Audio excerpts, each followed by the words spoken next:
In that destroyed parlor, a man was standing serene. Fiery crimson hair, blue eyes that mimicked the very sky, a white knight's uniform left not a single speck of dust. The knight amongst knights stood there like something out of a painting. Held in that knight's hand, a holy sword shattered into innumerable pieces.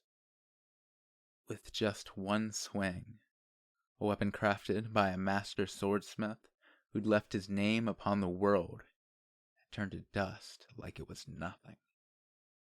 In compensation, the man who had stacked acts of barbarity upon acts of barbarity and his gang both would be caught in a single blow. You're not a cute opponent at all. You know that, right? Like a clap of thunder breaking through the smoke, a terrific sword strike closed in on Reinhardt. And so, with an impact like thunder indeed ringing out, the body of the one labeled the Sword Saint was thrown back. However, his body had not been slashed. The scabbard of his beloved sword had been used to block it. Not with hands, but by twisting his body to receive the slashing strike with the sheath. With movement akin to acrobatics, the young man, Reinhardt, then fired a strike of his own. At that Cecilus let out a whistle. Oh, I see you're still completely beyond the realm of humans. That makes me so happy, Reinhardt-san. I believe I am not feeling very pleased about our reunion, Celsius Dono. Carrying the fiend's sword Marasme on his shoulder, Cecilus kicked some dust on the floor with his Zori. Having been greeted with that single blow in lieu of a proper one, Reinhardt furrowed his brow. Then, squinting toward the back of the room, the smoke there clearing up. It did not reach, huh? Oh, that didn't reach the boss, did it? Well, it was a blow in a place where Halibu-san and I were guarding. That's a hard place to get to. But, to be honest, I didn't particularly move while thinking of protecting the boss. So Halibu-san gets 100% of the credit there. Saying that, in the inner room, Cecilus was innocently pointing at with his chin. On the throne, shrouded in smoke, was the Purge King, resting his chin in his hands, and protecting him with his back was Halibu's figure. That Halibu, puffing purple smoke from the kiseru held in his mouth. Say, son, a correction. This ain't my achievement. Well then, it was my hidden power. Even that it ain't. It was Susan's work. This throne's definitely been protecting by some sort of tremendous power. Though, we ain't ever heard of it. At that, Cecilus, gazing down at his hand while trembling, Halibu shook his head. Then, behind Halibu, the Purge King, who was seated on the throne up until now, rose, and grabbing the orange scarf he wore around his neck. I saw your strike before at the loot house. To prepare for that, it's only natural. Distorting his cheeks, he gave a very grim smile. This was none other than the Purge King's. No, Natsuki Subaru's reunion with Reinhardt. Subaru! You've really drawn a poor lot, Reinhardt. Had you not helped me back at the loot house, it would have become the mess it is now. But in that case, you would never be able to meet your precious master. Guess it didn't turn out so bad for you, did it? Peeping out from Halibu's side, Subaru stuck his tongue out at Reinhardt. At that wicked form, Reinhardt's cheeks stiffened as if in pain. Swaying sadly, his blue eyes gazed ahead at Subaru. His face was wicked and hateful. But suddenly, that expression disappeared. What the hell? After all, you're black and white as well? Black and white? That is... Shut up, you lying bastard. Then there's no way I'll let myself die to you. With the motionless words, Subaru turned away his eyes, having lost interest in Reinhardt. And like that, whacking Halibel on the shoulder and staring at Cecilus as he faced Reinhardt. Cecilus, do what you want. I've already lost interest. I don't understand much about that. It seems the boss and I see things differently. My thanks for the worthy opponent. You accept those. We're seeing things differently. Haha, that makes sense. Even at the end, you make me laugh. As if something about Cecilus's words were funny, Subaru slapped his knee with amusement. Then, his smile disappeared immediately. It was enjoyable in its own way. Cecilus, since you had no weakness, you weren't my favorite. For me, it'd be just that. Mayonnaise is scary. At that cheeky assertion of Cecilus, Subaru laughed as if he was pleased. Subaru's appearance, held in Halibel's arms, sank into a shadow. And like that, Subaru and Halibel had departed from this difficult predicament. Wait, our talk is yet to be... That's the end of it, Sword Saint.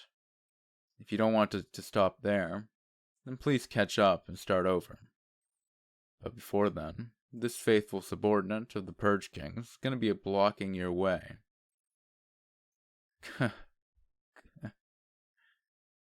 Trying to chase after disappeared Subaru and Halibel, Reinhardt felt something brushing underneath his feet. Sundering the floor in a straight line, that blow, without a moment of the blade being drawn visible, was an extraordinary flash made viable by overwhelming swinging speed. No more than a sword that had reached the pinnacle of the sword. Regrettably, it's too early to be evaluated in such a manner. I'm still in the middle of climbing that mountain. If I can overcome one more step, I think I can reach it. Reach where? Of course, the heavenly sword. At that moment, a sound like air freezing, like it was being cut and slain, could be heard. The sword fighter who had truly reached the pinnacle of the sword. No, it was the transparent fighting spirit emanated by the swordsman, which reached a level monstrous enough that it would bring about unfathomable situations contrary to common sense. That incarnation of the sword standing there, just by touching that blade, even invisible things would perish. I was waiting for this opportunity, a chance to cross swords with you. Celsius, Dono, I've already fought with you before. That match was, to me, of great significance. Why is it you... Of course, if my body can wield a sword, we may only meet in a life or death match. The second sword, the fiend sword Marasme, was unsheathed with gleaming light. The first sword, the dream sword Masayume, desired to cut. The beauty within it reveals. Of the 10 enchanted swords, distinguished swords, and holy swords existing in the world, those amounted to 2, not to mention the dragon sword, read, always beside the sword saint, but only ever drawn against opponents suitable for the sword saint. That sword, shining white, exposed its blade to the air. That the sound of the sword being drawn was being heard was undoubtedly because the dragon sword was ululating. You must already know, Reinhard-san. In front of us lies a wall, with each holding their holy sword, their enchanted sword, their dragon sword. These extraordinary existences faced one another, shuffling their feet as to narrow the distance between the two. The world viewed their clash with horror, the atmosphere distorted. For those who arrive at a certain realm, the way in front's going to be blocked by a wall. That wall, which can't be surpassed no matter what. Some will never overcome it and give up. Something like that is impossible for me. For if I don't cross that wall, I won't be able to be like me. That's when the boss's offer arrived. He offered me a way to get past the wall. Well, it ended up being a way to cross swords with you with lives on the line, setting up a serious fight for one's life. Well, just as he said it, it was to clutch at straws, that sort of thing. Straws? Those who are about to drown do, or so I've heard. That was the solution that had brought Cecilus Segment to this place. Or perhaps, with his desire as a swordsman being guessed correctly, this had been made inevitable. At that wide-eyed sword saint, Cecilus curved his lips and laughed. The blue lightning, who with a laughing face would cut down others, spoke. I'm drowning, Mr. Reinhard van Astrea. Saying it like my employer would. Apparently, we, those who desire something, every one of us, everyone's drowning. We're all drowning in an ocean, whatever it's called, which we haven't ever seen before. Reinhard swallowed his breath. With that, lowering his body, wielding both his swords by their hilt, Cecilus took off his zori. Swordsman Cecilus Segment.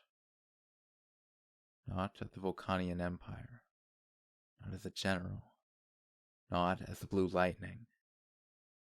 Those other titles were unnecessary. This body, as merely one swordsman, coveted the path toward the heavenly sword. Lightning, claps of thunder, tore through pandemonium. Droplets of blood